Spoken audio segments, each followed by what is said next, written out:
Hello children, and welcome to the Trashion Icon. I'm your host, the Trashion Icon, G. Spencer Morton. This week the G stands for I don't know what I'm doing, but that won't stop me. Maybe it stands for gumption. I don't know if that starts with a G, but that certainly won't stop me. Welcome to the Trashion Icon. Together we will turn crap into couture, garbage into glamour, and trash into trashion.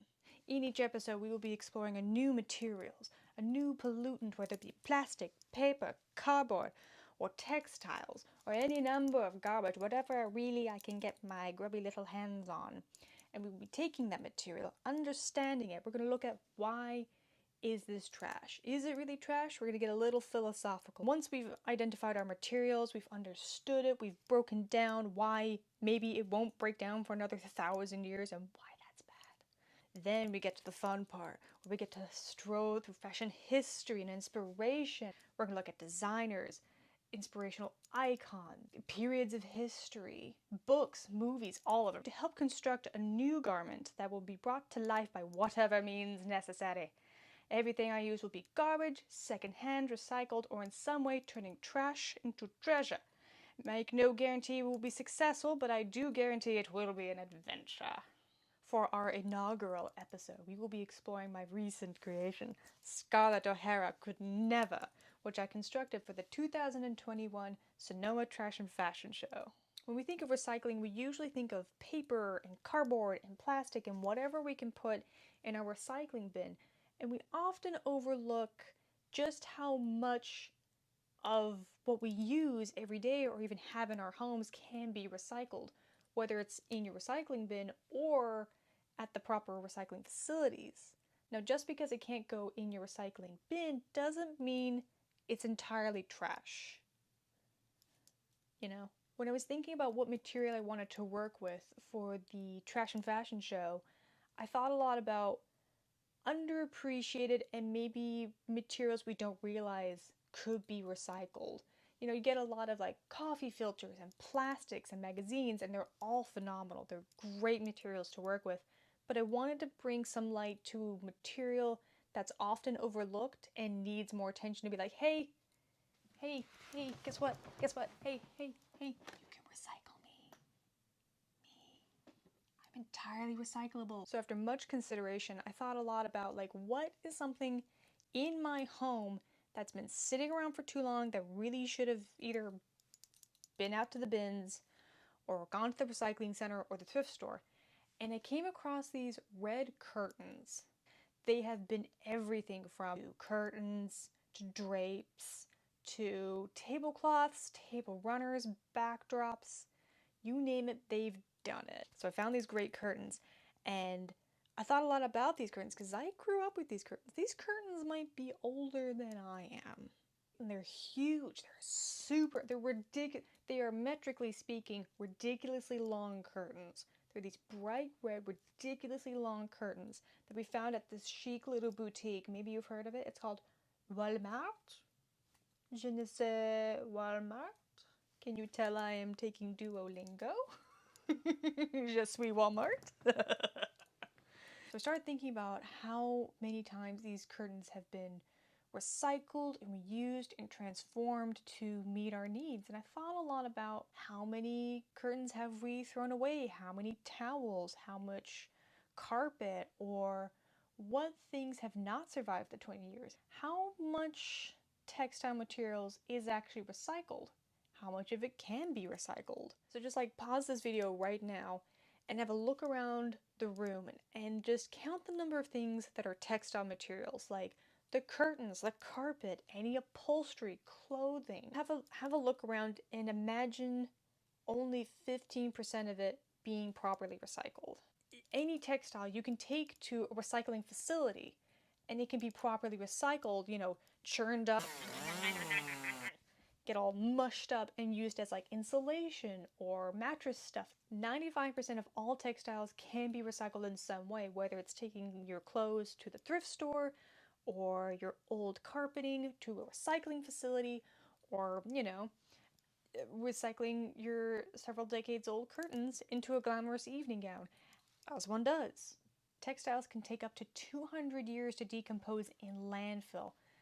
Probably more, but we're going with 200. At the same time, we are buying more clothing than ever. On average, a consumer buys 60% more clothing than they did 15 years ago. Like, to get a grasp on like how much textile material is wasted, more than 2 tons of clothing are bought each minute in the UK alone. That is mind-bogglingly ridiculous. Globally, around 56 million tons of clothing are bought each year, and this is expected to rise to 93 million tons by 2030 and 160 million tons by 2050. That is a big number, and I don't like it at all. Nope. So yeah, after learning those disturbing statistics, I really wanted to shed light on how the textiles all around us can be transformed. And that's what Trash and Fashion is all about. It's about taking whatever inspires you and giving it completely new life. So now that we've identified our material, and we've learned quite a lot about it and how it impacts our environment and what we can do about it, recycle it at the proper facilities. That's always going to be the answer. Recycle it. We can give it a trashformation. So let's have a look at inspiration. I knew that I wanted the inspiration of old curtains to come through in the design. Working with curtains, I knew in some way I was subconsciously referencing Carol Burnett in Went with the Wind, which is a parody of Gone with the Wind. What brings you to Terra? You vixen, you. Starlet, I love you. That gown is gorgeous. Thank you. I saw it in the window and I just couldn't resist it. Gone with the Wind is the incredibly long-winded tale of Scarlett O'Hara, a privileged white woman with too many problems and not enough people to give a damn. Anyway, so she's desperate. She's like looking around. She's like, I need a new dress, but I don't have any money. And she looks at the curtain. She's like, that'll do. That'll work. Let's do that. Sure. And so she takes the curtains off the walls and makes actually a pretty good dress out of it. Well, she probably doesn't make any of it. Mammy probably makes all of it because Mammy solves all of her problems. Anyway, but I simply must have a new dress. But what shall I make it out of, as I cannot afford silk nor cotton because we're in the middle of the Civil War and it's not a priority to have pretty dresses right now. But I simply have to have one. My oh my.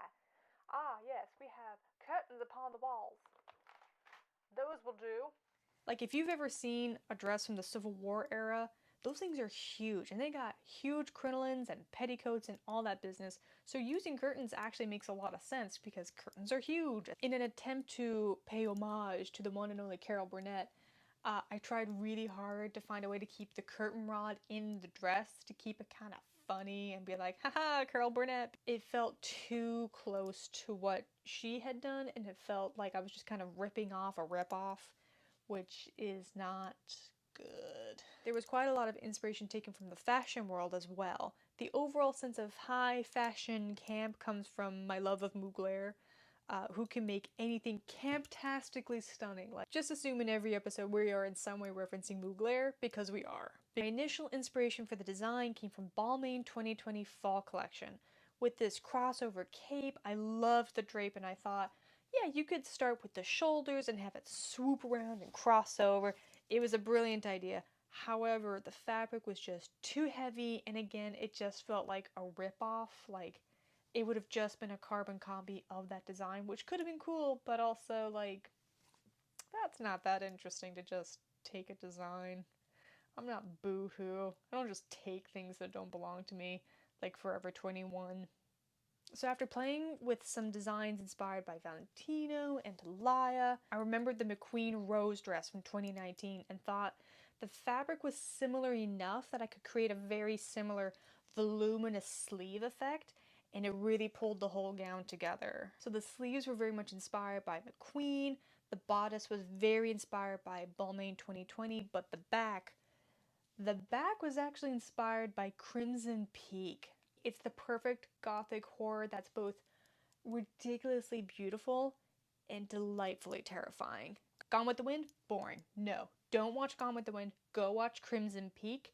It's beautiful. Crimson Peak, Lucille wears this incredible blood red dress with this like woven spine. It's incredible. The shape of it is very inspired by Ridley Scott's Alien, because I was playing Alien Isolation. Yeah, leave it to me to put Gone with the Wind with Ridley Scott's Alien and to come out with something this fabulous. This is what you can expect. Gone with the Wind, Ridley Scott's Alien. Here we are. I wanted the gown to reflect its former life as curtains by utilizing the draping effect of the fabric in the pleats and the folds. The garment was made from 5 ridiculously long red curtains, and not a single cut was made. It's all folds and hand sewn together. So after the gown was complete, it needed some accessories. It was screaming for a headdress of some kind. I played with the curtains and tried to make like a hat or a headdress, but it was too bulky and too kind of bleh for it to work. Then I had a vision. I remember this brilliant picture of Isabella Blow wearing a hat by Philip Tracy. It was perfect. The shape was both grandiose and extravagant, but it wouldn't eclipse the rest of the dress. Isabella Blow, being the icon, legend, and star that she is, has yet again inspired a young artist now from beyond the grave. Yeah, so this part of the hat is actually made from a filler, like the cushiony filler of a box of chocolates. Of course, I had so many boxes of chocolates for all my suitors and many lovers. You know when you open one of those boxes up and you have the little plastic filler thing? Yeah, that's what this is. This used to be a heart shape, so I made another second panel and just glued them together to make it look like one panel. It's the box of chocolates. We got some feather trim and this other feathery stuff from an old dress or something, and I glued it all on to like a headband. The veil is actually from a hat that I rescued from a thrift store, and the hat was just falling apart. Like, it was more or less rotting, and recycled it here. And actually the veil is detachable, and this little rose in the back is from one of the balloons. Again, a gift from one of my many suitors, of which there are many. Did I mention there was a lot of them? There are so many. So I made this fascinator out of like a box of chocolates, an old balloon, a vintage veil from a rotting hat, feather trim from a dress that I don't have anymore. Like, you can really use anything, especially stuff from like holidays and Valentine's Day. Great material, because it's better than throwing it in the garbage. Look out, Philip Tracy, I'm coming for your gig. As if just one accessory could ever be enough for me. I sensed a deep need for a wow moment to go with the rest of this wowtfit. You know, there's outfits and then there's wowtfits. What I wear is a wowtfit because you go wow, or you go wow, or you go wow, or you go whoa. What? That happens a lot. But, you know, outfits and wowfits. I do wowfits, you might do outfits. I don't know your life. I can't see you. A folding fan was perfect. It's extravagant and yet it's elegant and it's incredibly camp. It's its own language.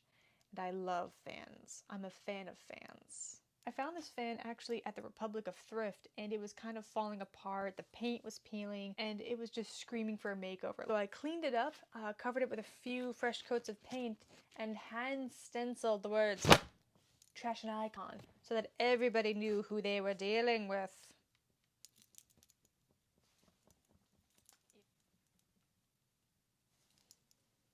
Thank you for joining us on the first episode of the Trashion Icon. I sincerely hope you've enjoyed it in some capacity or found it somewhat entertaining. I have been your host, G. Spencer Morton, the Trashion Icon. If you have any questions, thoughts, feelings, or opinions, please leave a comment down below.